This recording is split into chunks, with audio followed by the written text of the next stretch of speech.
कल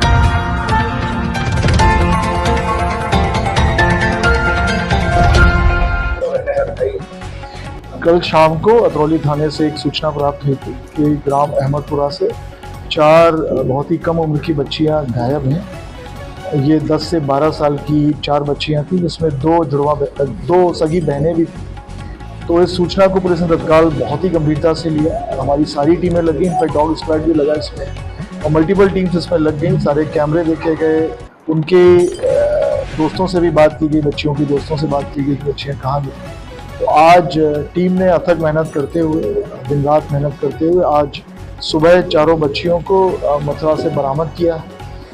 चारों बच्चियों से जब पूछताछ की गई तो उन्होंने ये बताया कि डांट के डर से ये लोग दिल्ली गए थे। पहले दिल्ली इन्होंने यूट्यूब में देख रखा था कि सरोजनी नगर में कपड़े अच्छे मिलते हैं, तो कुछ पैसा लेके, बैग लेके घर से ये लोग गए थे। पहले इनका प्लान था, इरादा था कि सरोजनी नगर में शॉपिंग करनी, लेकिन शॉपिंग नहीं की। उसके बाद ये सीधे वृंदावन आ गए। इनमें से एक बच्ची पहले वृंदावन जा चुकी थी अपने परिचित के साथ, तो फिर ये वृंदावन से पुलिस ने सकुशल इनको बरामद किया, क्योंकि बच्चियों की उम्र बहुत कम थी और ये कोई भी इनका गलत फ़ायदा उठा सकता था। छोटी बच्चियाँ, बहुत ही 12 से 14 साल की उम्र इन बच्चियों की।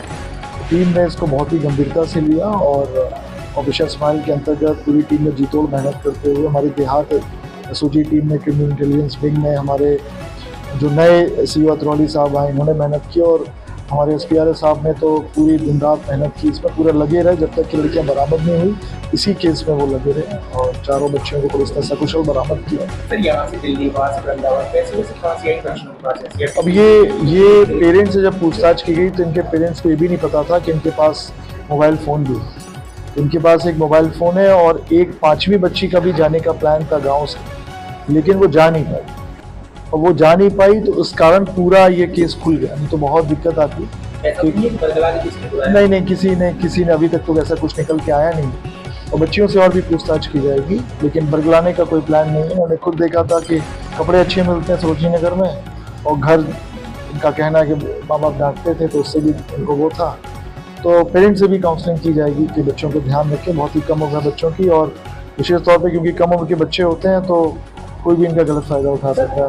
इनके दिमाग में कहाँ से आया कि मोबाइल पे यूट्यूब देखा था इन्होंने, उसी कारण।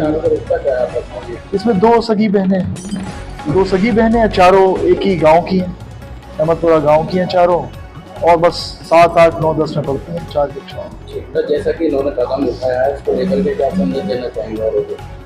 अच्छा हुआ ये पूछा आपने। मेरा पूरा जनपद वासियों से मैं कहना चाहता हूँ कि बहुत ज़्यादा संख्या में इस तरह के केस निकल के आ रहे हैं। इस साल लगभग हम लोगों ने 720 मुकदमे पिछले 5.5 महीनों में पंजीकृत किए हैं।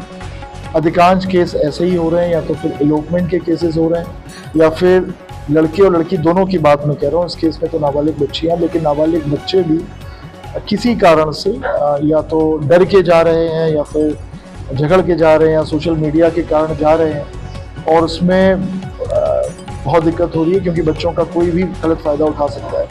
मैं ये भी बताना चाहूँगा कि आपको पता होगा अक्टूबर में हमारे जनपद अलीगढ़ में ही तैनात एक दरोगा की सब इंस्पेक्टर का एक लड़का भी चला गया। वो लड़का भी नाबालिग था और वो 6 महीने दिल्ली में रहा। उसका भी घर से टेंशन हो गया था क्योंकि घर वालों ने उसको स्मार्टफोन देने से मना कर दिया था और फिर अपने आप वो दिल्ली से आ गया। तो इस तरह के बहुत सारे केसेस हो रहे हैं। तो पेरेंट्स से ज़रूर मैं ये अनुरोध करूंगा कि ज़रा ध्यान दें बच्चों को, क्योंकि इतनी भारी संख्या में अगर बच्चे जा रहे हैं तो जिम्मेदारी सबकी बनती है। तो आप सभी लोगों से भी अनुरोध है, मीडिया से भी अनुरोध है, अगर आपको ऐसा कोई भी केस आता है जिसमें पेरेंट्स पुलिस के पास नहीं आ रहे हैं तो आप तत्काल पुलिस को अवगत कराएं, जिससे कि हम लोग उस पर लगे और रिकवरी हम लोग कराएं। क्योंकि नाबालिग बच्चे का कोई भी मिसयूज़ कर सकता है, उनका गलत फ़ायदा उठा सकता है और उनके साथ किसी भी तरह की कोई गलत चीज़ नहीं होनी चाहिए। तो मैं यही आप सभी के माध्यम से जनपद वासियों से अनुरोध करना चाहूँगा।